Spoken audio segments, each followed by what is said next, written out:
Sumayya suna ne da ke dauke da dubannan masoya. A iya bincike na da nayi, masu suna Sumayya sun kasance gabaki ɗayansu kyawawa ne.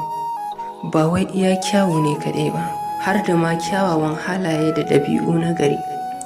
Idan ma'anar suna kaɗai za ta iya kasancewa kyakkyawa haka, to kuwa na san za ku so ku ga mai asalin sunar. Dalili kenan da ya sa na sanya muku watarta, domin na san gani ne kaɗai zai iya kore muku ji. Kai, daga ganinta ma ka san ba dai iya soyayya ba. Kalle ta da kyau. Iya kallon da za ka mata, iya jin son ganinta da za ka yi.